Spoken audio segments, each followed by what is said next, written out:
प्राकृतिक आपदाएं और खतरे।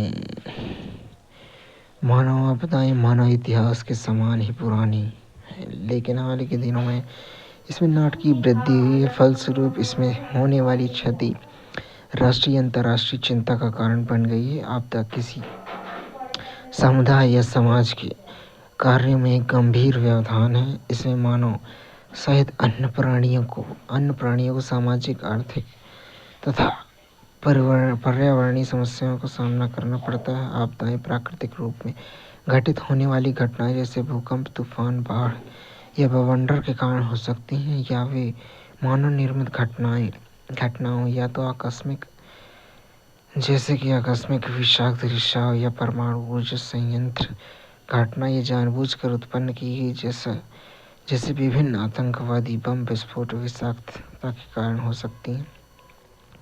आपदाओं का अर्थ इसे समुदाय या समाज के कामकाज में गंभीर व्यवधान के रूप में परिभाषित किया जा सकता है। यह व्यापक रूप में आर्थिक, सामाजिक, पर्यावरणीय क्षति पहुंचाती है जो प्रभावित समाज की अपने संसाधनों का उपयोग करने की क्षमता में अधिक होती है। यह संकट सुविधता और जोखिम को संभावित संभावनाओं को कम करने की पर्याप्त क्षमता के संयोजन का परिणाम है।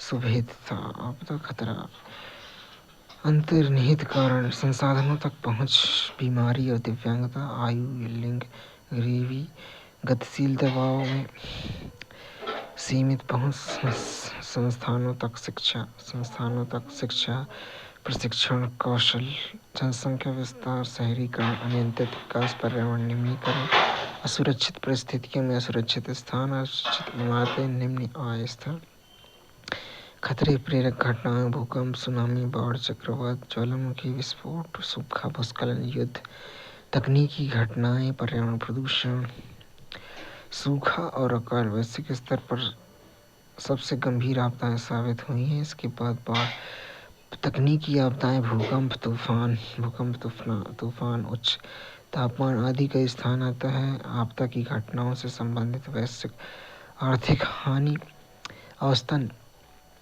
प्रति वर्ष लगभग 880 बिलियन डॉलर होती है। 1992 से 2001 के बीच घातक आपदाओं को दर्शाता है।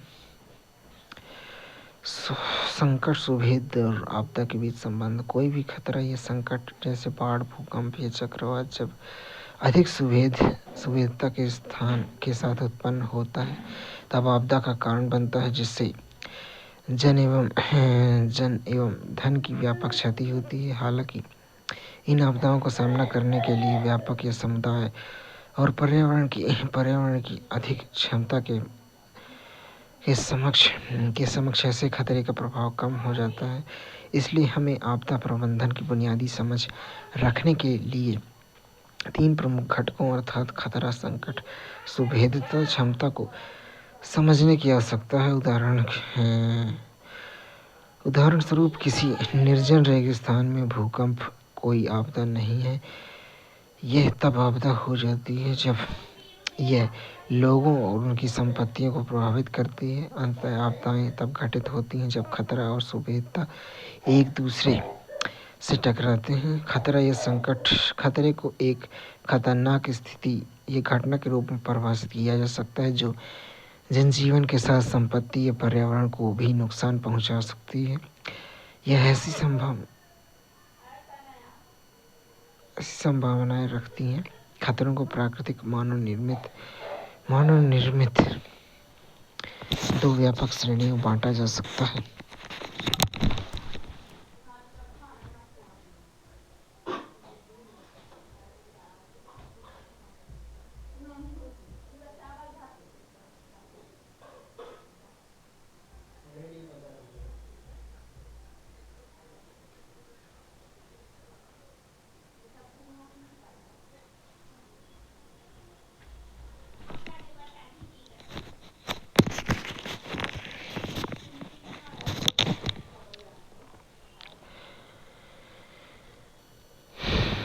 प्राकृतिक खतरे। इन खतरों की उत्पत्ति प्राकृतिक कारणों से होती है, जैसे कि मौसम संबंधी भूवैज्ञानिक और जैविक उत्पत्ति।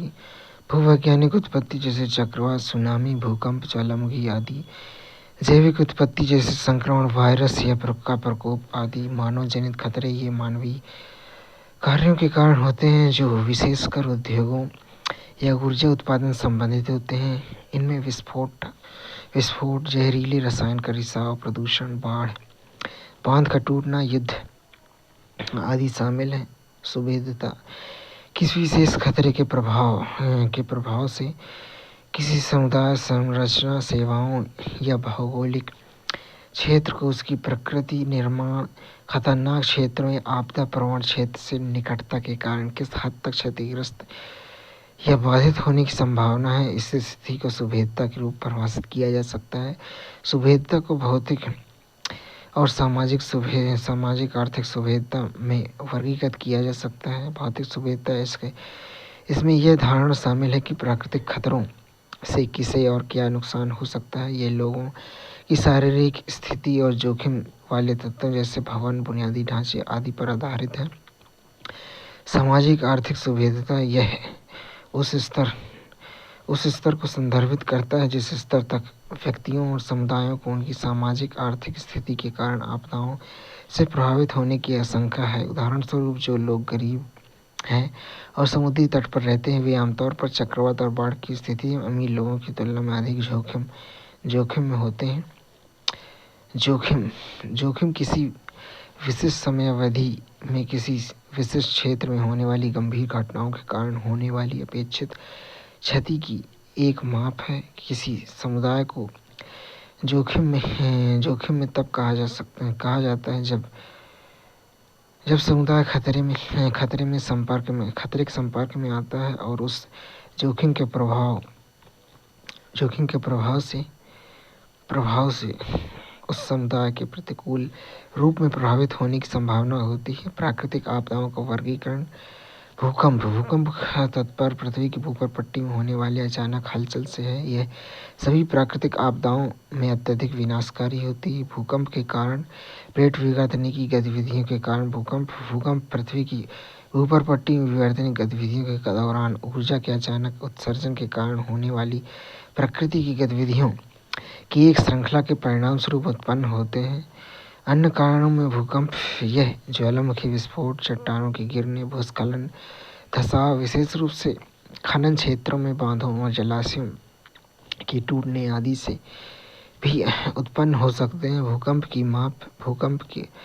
को परिमाण और तीव्रता के आधार पर मापने के लिए दो अलग अलग पैमाने का उपयोग किया जा सकता है। रिक्टर स्केल भूकंप की तीव्रता सिस्मोग्राफ के उपयोग से अधिक से निर्धारित की जाती है। यह एक व्यापक उपकरण है जो लगातार भूमि के कंपन को रिकॉर्ड करता है। इस पैमाने को चार्ल्स रिक्टर नामक भूकंप विज्ञानी द्वारा विकसित किया गया था, जिस कारण से इसे रिक्टर स्केल कहा जाता है। मरकरी स्केल यह भूकंप की तीव्रता को मापता है। इसे वर्ष 1902 में एक इतालवी भूकंप विज्ञानी मर्केली द्वारा विकसित किया गया था, इसलिए इस पैमाने को मर्केली स्केल कहा जाता है। मर्केली स्केल 1 से 12 तक मानों में लोगों संरचना पृथ्वी की सतह पर भूकंप के प्रभाव की तीव्रता को व्यक्त करता है। 6वां और उससे नीचे की तीव्रता इसमें लोग भूकंप के झटके महसूस करते हैं। दीवारों में दरारें आ सकती हैं। 12 की तीव्रता इमारतों के पूरी तरह से ढहने में सामान्य डर बढ़ जाता है और सामान्य जनजीवन पूरी तरह से बाधित हो जाता है। भारत के भूकंप वितरण प्रतिरूप। भारत का भूकंपी क्षेत्र मानचित्र निम्नलिखित 5 भूकंप क्षेत्रों में विभाजित है। अत्यधिक क्षति जोखिम क्षेत्र, उच्च जोखिम क्षेत्र, मध्यम क्षति जोखिम क्षेत्र, निम्न क्षति जोखिम क्षेत्र, अति निम्न क्षति जोखिम क्षेत्र।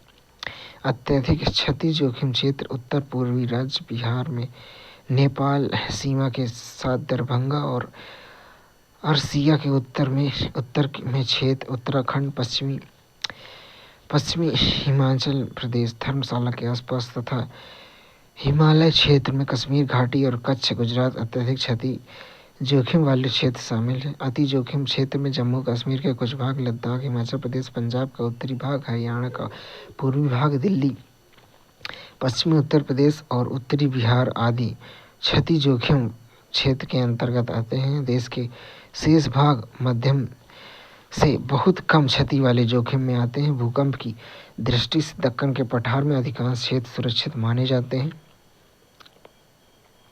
भूकंप के प्रभाव, भूकंप पृथ्वी की सतह पर जिस पैमाने पर परिमाण और तीव्रता से आपदाएं उत्पन्न करता है, उसके कारण भूकंप को प्रायः भय और डर से जोड़ा जाता है। जब यह अधिक जनसंख्या घनत्व वाले क्षेत्रों को प्रभावित करता है तो यह एक आपदा बन जाती है। ये बस्तियों, बुनियादी ढांचे, परिवहन और संचार नेटवर्क, उद्योगों और अन्य विकासात्मक गतिविधियों को नुकसान पहुंचाता है तथा उन्हें नष्ट कर देता है।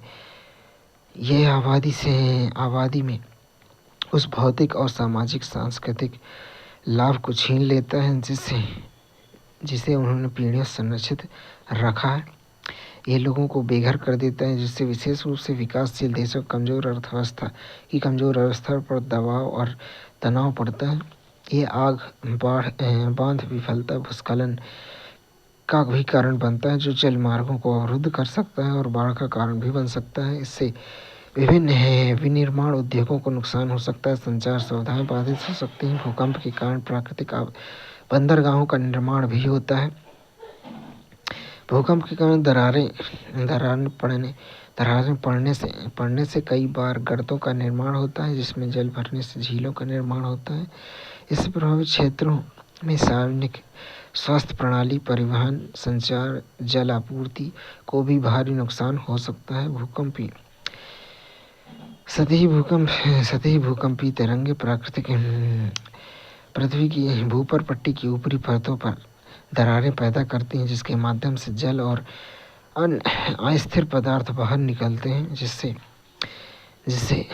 आसपास के क्षेत्र जलमग्न हो जाते हैं। भूकंप जोखिम शमन, भूकंप की घटना को रोकना संभव नहीं है, इसलिए सबसे अच्छा विकल्प उपचारात्मक उपायों के बजाय आपदा तैयारियों और शमन पर जोर देना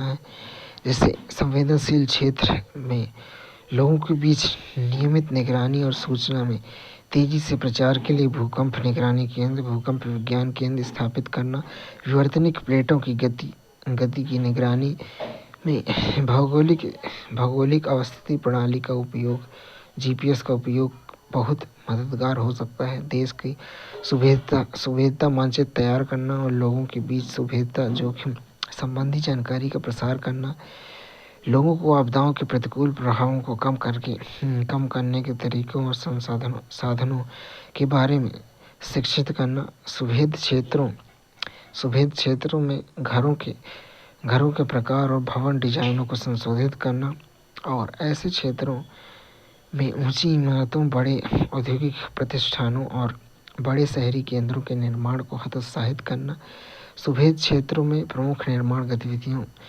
में भूकंप प्रतिरोधी डिजाइनों को अपनाना और हल्की सामग्री के उपयोग को अनिवार्य करना। सुनामी शब्द जापानी शब्द तुसु से लिया गया है, जिसका अर्थ है बंदरगाह, और सुनामी का अर्थ है लहरें। सुनामी आमतौर पर समुद्री सतहों पर देखी जाने वाली बड़ी लहरों की एक श्रृंखला को संदर्भित करते हैं, जिसमें अधिकांश मात्रा में जीवन और संपत्ति की हानि हो सकती है। ये जल का अचानक विस्थापन है, जो किसी भी जलाशय में हो सकता है अगर वहाँ अंतर्निहित कारण मौजूद हों। भूकंप, भूस्खलन, ज्वालामुखी विस्फोट या बड़े उल्कापिंड के प्रभाव जैसी घटनाओं के परिणाम स्वरूप समुद्र के जल का अचानक विस्थापन होता है। सुनामी के कारण क्या? सुनामी के कारण बनने वाले भूकंप हैं। भूवैज्ञानिक हलचलें तीन प्रमुख तरीकों से उत्पन्न होती हैं। समुद्र तल पर भ्रंशों के हलचल के साथ भूकंप में आने वाली सुनामी उत्पन्न हो सकती है। जल में जल के अंदर या समुद्र के ऊपर भूस्खलन होने से सुनामी उत्पन्न हो सकती है। तट के पास या पानी के नीचे ज्वालामुखी गतिविधियां होना, जैसे कि 1883 में इंडोनेशिया में क्राकाटोआ के हिंसक विस्फोट से 40 मीटर की सुनामी उत्पन्न हुई, जिससे जावा और सुमात्रा को नष्ट कर दिया। सुनामी की सामान्य विशेषताएं: समुद्र में लहरों की गति जल की गहराई पर निर्भर करती है। इसकी गति गहरे समुद्र की तुलना में उथले जल में अधिक होती है। जब सुनामी उथले पानी में प्रवेश करती है तो इसकी तरंग दैर्घ्य कम हो जाती है और अवधि अपरिवर्तित रहती है, जिससे लहर की ऊंचाई बढ़ जाती है। सुनामी का प्रभाव गहरे समुद्र में कम और तट के पास अधिक होता है, जिससे तटीय जनसंख्या पर खतरा बना रहता है। सुनामी अधिकांशतः प्रशांत महासागरीय तट पर, जिसमें अलास्का, जापान, फिलीपींस, दक्षिण पूर्व एशिया के अन्य द्वीप जैसे Indonesia, Malaysia, Myanmar, Sri Lanka, Bharat के तटीय आदि शामिल हैं। तट पर पहुंचने के बाद सुनामी लहरें बहुत अधिक मात्रा में ऊर्जा निर्मुक्त करती हैं और समुद्र का जल तेजी से तटीय क्षेत्रों तक पहुंच जाता तथा बंदरगाह, शहरों, घर संरचनाओं, इमारतों और अन्य बस्तियों को नष्ट कर देता है। दूसरी प्राकृतिक आपदा की तुलना में सुनामी से उत्पन्न खतरे को कम करना कठिन है। क्षति को कम करना व्यक्तिगत राज्यों या सरकारों की क्षमता से परे है। अंतर्राष्ट्रीय स्तर पर संयुक्त प्रयास ही इन आपदाओं से निपटने के संभावित उपाय हैं। सुनामी के प्रतिकूल प्रभाव: स्थानीय सुनामी घटनाएं या स्रोत से 30 मिनट से कम दूरी पर होने वाली सुनामी घटनाएं अधिकांश क्षति का कारण बनती हैं। सुनामी के दौरान बाढ़ में मानव बस्तियां, सड़कों और बुनियादी ढांचे को बड़ा नुकसान होता है। जब सुनामी लहरें वापस समुद्र की ओर लौटती हैं तो इमारतों की नींव और घरों को बहाकर समुद्र में ले जाती हैं। बंदरगाहों और हवाई अड्डों को नुकसान होने से आवश्यक भोजन और चिकित्सा आपूर्ति का आयात अवरुद्ध हो जाता है। डूबने से मौतें तक होती हैं। जब सुनामी के दौरान लोग या तो विशाल लहरों और मलबे से बह जाते हैं या कुचल जाते हैं। बुनियादी नागरिक सुविधाएं बाधित होती हैं, जैसे पानी, पीने योग्य जल की अनुपलब्धता, क्षतिग्रस्त सीवेज पाइप आदि, जिससे जल जनित बीमारियां पैदा होती हैं। फसल की हानि, नाव और जाल जैसी आजीविका की हानि, पर्यावरण का क्षरण आदि हो सकता है। जोखिम न्यूनीकरण के उपाय: तटीय आबादी वाले क्षेत्रों में 4.5 मीटर 13.5 फीट तक ऊंची सुनामी दीवारों का निर्माण करना। सुनामी के जल के दिशा में बढ़ने के लिए या पुनर्निर्देशित करने के लिए बाढ़ द्वार, फ्लड गेट या चैनलों का निर्माण। सुनामी जोखिमों को कम करने में साइट आयोजना और भूमि प्रबंधन का महत्वपूर्ण उपकरण है। अच्छी विनिर्माण प्रणालियों के बारे में समुदाय को शिक्षित या जागरूक करना, जैसे समुद्र तट के कई सौ फीट के अंदर इमारतों के निर्माण पर रोक लगे हैं, उनमें रहने से बचें।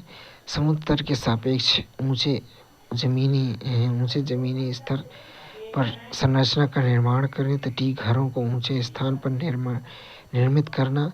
लहरों के वेग को कम करने के लिए वाटर ब्रेकर का निर्माण करना। निर्माण के लिए पानी और संरचना प्रतिरोधी सामग्री का उपयोग करना। ऊंचे स्थानों पर सामुदायिक भवनों का निर्माण करना, जो आपदा के आश्रय स्थल के रूप में कार्य कर सके। सुनामी के परिणामस्वरूप आने वाली बाढ़ को कम करने के लिए बाढ़ प्रबंधन।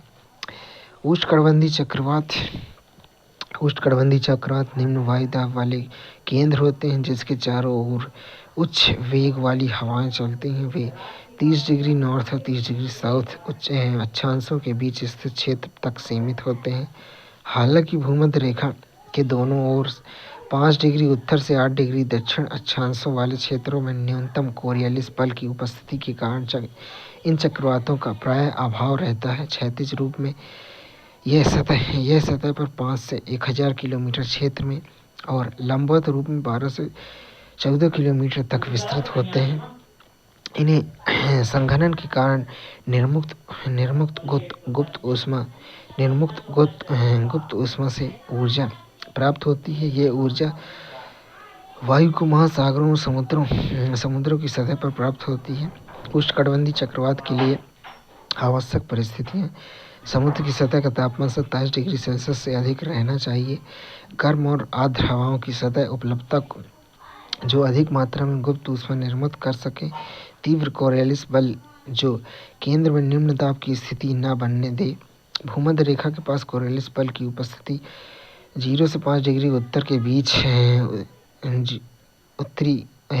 उत्तर दक्षिण के बीच उष्णकटिबंधीय चक्रवातों के निर्माण को रोकती है। क्षोभ मंडल में अस्थिरता जिसमें स्थानीय स्तर पर निम्न वायुदाब क्षेत्र बन जाते हैं और चक्रवात विकसित हो सकते हैं। मजबूत ऊर्ध्वाधर पवन फोन की अनुपस्थिति जो आर्द्र और गुप्त ऊष्मा निर्मुक्त वायु की ऊर्ध्वाधर लहरें ऑन है। मजबूत ऊर्ध्वाधर पवन फोन की उपस्थिति जो आर्द्र और गुप्त ऊष्मा युक्त वायु के ऊर्ध्वाधर प्रवाह को अवरुद्ध करे। धरातलीय प्राकृतिक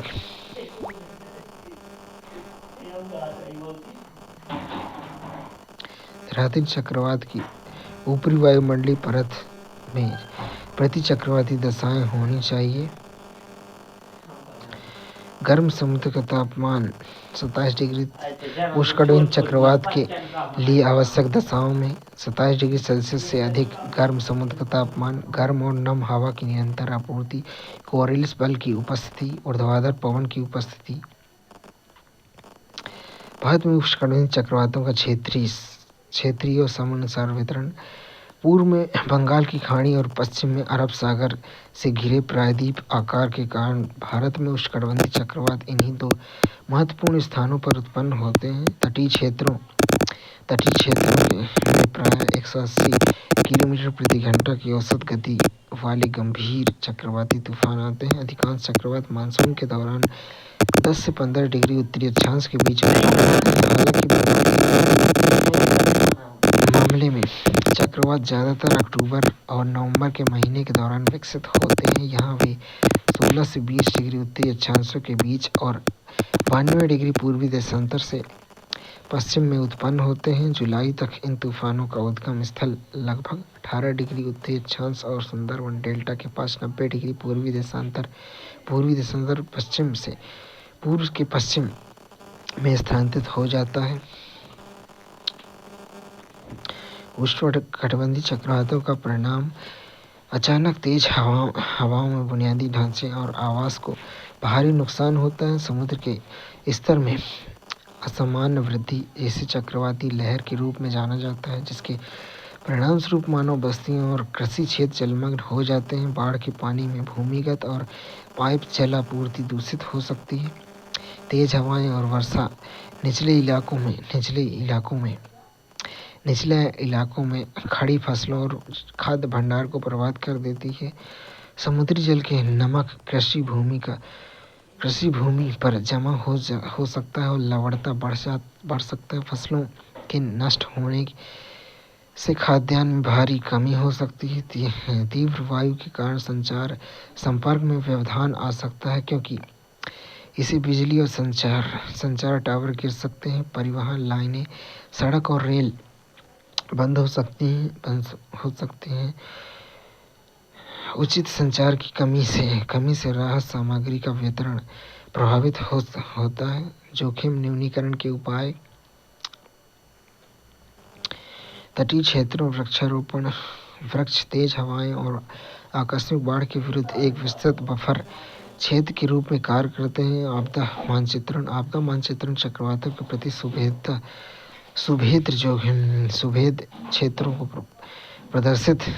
प्रदर्शित करेगा। यह आपदा जोखिम तैयारियों के लिए उपयोगी सिद्ध हो सकता है। कि बेहतर निर्माण पद्धतियाँ अपनाना भी एक उपाय है। परिणाम स्वरूप घर का डिजाइन इस तरीके से होना चाहिए ताकि वे जोखिम की क्षति को